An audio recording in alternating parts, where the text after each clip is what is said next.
All right, so I got this new rim setup with the bead locks, and it's time to change out my old tire carrier that was designed to carry the 37s with my stock rims for over a year. And it did a great job, but because of the back spacing on these new wheels, I needed a new tire carrier. So I just opted for an extra $50 to go for the whole solution instead. So we'll get that installed today.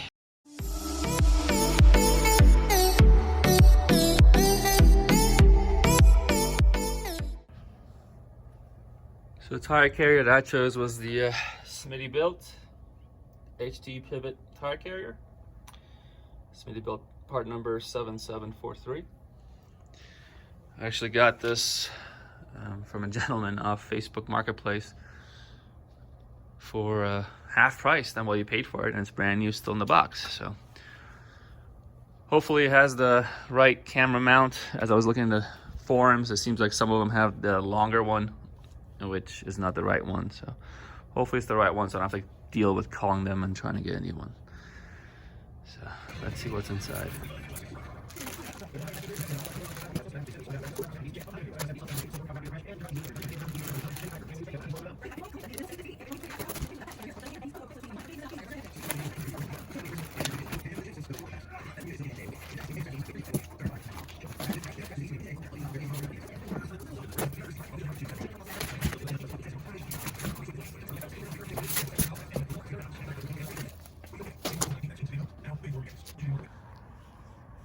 So here's everything that's in the box. I verified everything is correct. The quality looks okay. You know, I don't see any issues. There's no big metal burrs or anything. Yeah, it's nice and heavy duty. There's all the hardware, and the good thing is the camera tube, as it's been reported, there's two different lengths of these available, I guess. And this is the one that's 4.5 inches, and this is the correct one. There's some that are 5.5 inches, and those ones will make your camera look like you're in a tunnel because you're going to use the same camera base, basically, that mounts inside the tube. So if I measure the stock one, right, it's about 4 inches. So the ones that I saw in the forums are long, they're about 5.5 inches. So that's good. So we should be good to go on that.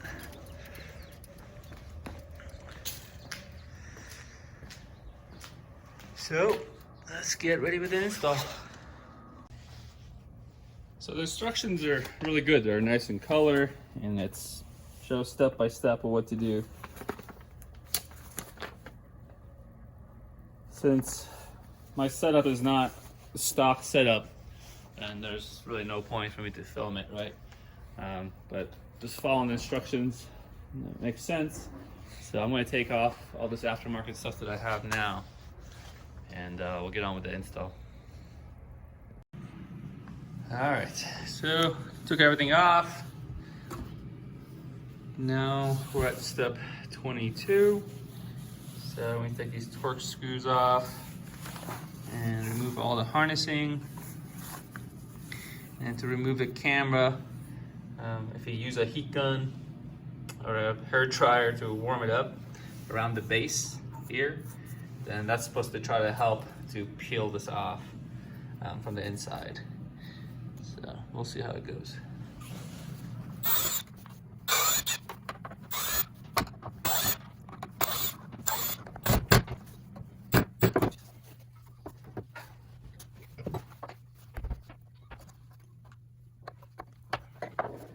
Of course, something will go wrong. Of course, get on it.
Alright, so with the harness disconnected, turn it back around, and we're going to take these two Torx off.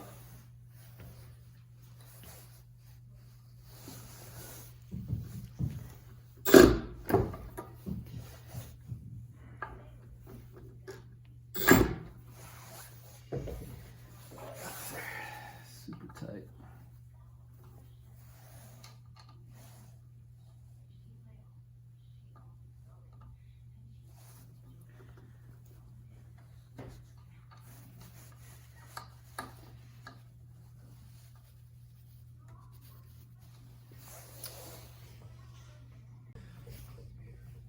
Alright, so I heated the other side by the base just a little bit with a heat gun and trying to take the lug bracket off. It kind of helps wiggle it out when it's soft. So this helped take one of the corners off, and then just with a couple prying tools, the camera came out, no problem. So that's the camera base that we're gonna use in our carrier. All right, so then we put the camera and the lugs into our new carrier.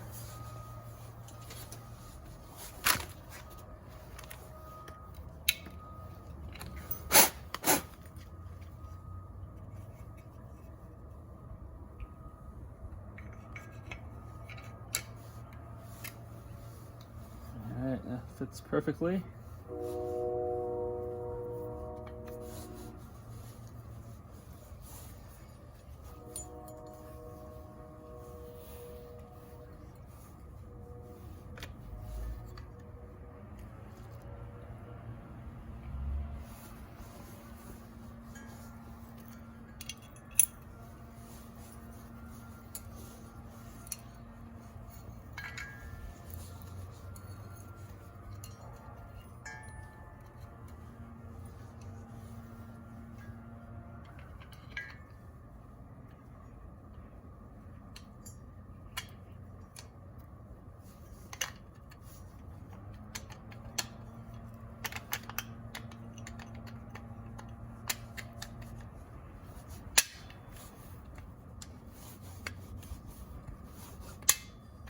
Alright, that's that.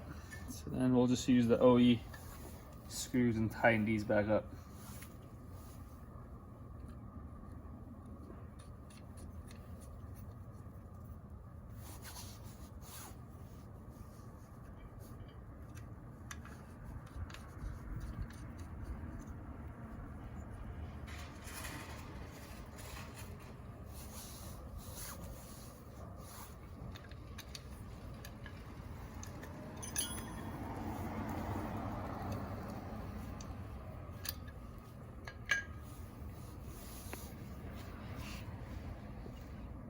All right, so for the inside, there's a Torx in here, right, that you remove.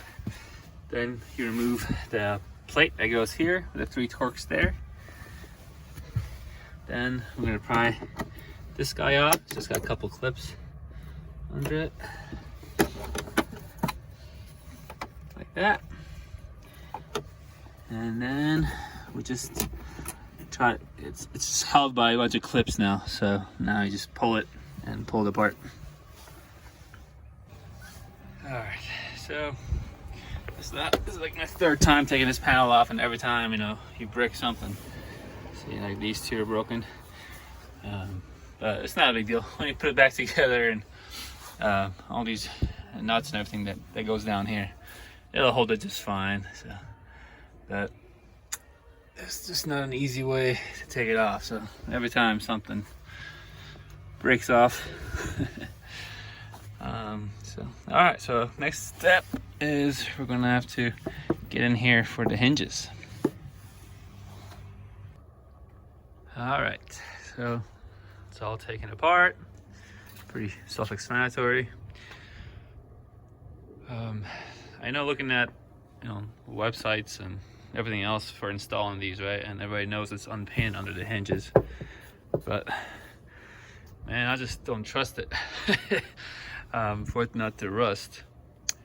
So I was gonna cover it and just paint it real quick. It's gonna be covered anyway, right? It doesn't have to be perfect. But then I have to wait for it to dry. I don't feel like doing that, so I'm gonna go to my good old anti-seize. I'm just gonna cover that surface up with anti-seize, and that'll be underneath the hinge. And not gonna be able to see it, but it should protect it from rusting. So, all right, so got the old hinges out. Put some anti-seize underneath the hinge, the old hinge. So it just makes me feel better.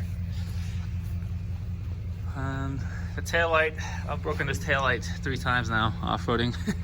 So the harness just did not want to budge. So I just rigged it this way to get it out of the way. It works. So, all right, so now we're ready to put the big boy in. All right, so got it installed. Put the brace in. So that works nicely.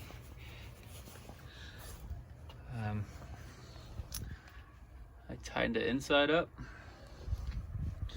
We'll have to finagle with it once I get done installing the rest of the stuff for the door to close, open and close right. But so far so good, nothing unexpected. All right, so here's the completed project. I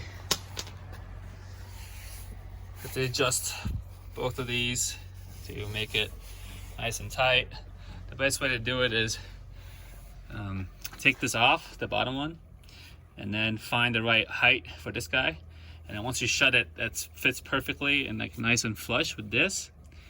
Then keep it closed and then go from the inside, and then you can slide it in and see exactly where it needs to sit.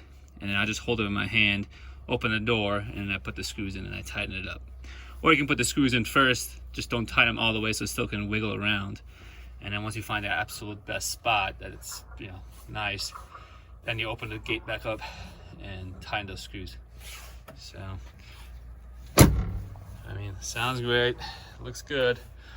Now, the ultimate test, right? We gotta put this heavy ass tire on here and see. Hopefully it doesn't sag. I'll also take back everything I said about the freaking instructions once it gets to how to put the license plate and the light together. The only way that it makes sense is actually looking at the front, and that's the way that I could figure it out. Otherwise, the directions make no freaking sense. But basically, this is what it goes, right? The tire's gonna get up there, and then they have these lug nuts that we'll use for the top 2, and then they'll also attach to this holder. And the license plates do actually match up. I was surprised. I wanted to verify, and yep, so it is the right width for the US license plates. So now we'll put it together. Let's see if I can lift this thing by myself and put it on. All right, so I got everything figured out. Because of the rear view camera, I don't think the license plate in the center is gonna work. I'll probably take that back off. But the main problem is the sag. So it was closed and shut perfectly. Everything was nice and tight. But you can see it's like dropped down by ½ an inch. If I still closes. So I don't know what kind of adjustment I have that I need to play with, but we'll figure it out tomorrow. All right, so to wrap up the video, it's actually been 7 months since I installed this tire carrier. Where I left off was it needed some additional adjustment to close correctly. And what needs to be adjusted is this guy right here. Not adjusted, but just tightened. This is the 3rd time that every couple months, it loosens back up. And you just gotta go with 7/30 seconds and tighten it back up. And this makes the tire carrier solid. The bottom one, so there's one on the bottom as well, you know, down here, but this one never loosens. So that one's always been tight, but this top one keeps loosening. And of course, you know, we can take it out and put a red Loctite or something on there probably, but it's not too hard to just tighten back up. And other than that, it's been a great tire carrier, and it's taken a couple decent hits from the exhaust tip. Shows, you know, definitely hit the ledge a couple times on the tire carrier. That's why I'm gonna build a hitch stinger to protect this weekend. But it's been a great investment, and now I'm going to 39s. The weight's gonna be almost about the same, so it shouldn't cause any issues. But it's still opening and closing without a problem. The camera view is perfect. We can't use the license plate holder because it blocks the camera. So I just left it on there, but you can definitely take this part out if you wanted to. Other than that, yeah, it's been a great purchase, and I highly recommend it.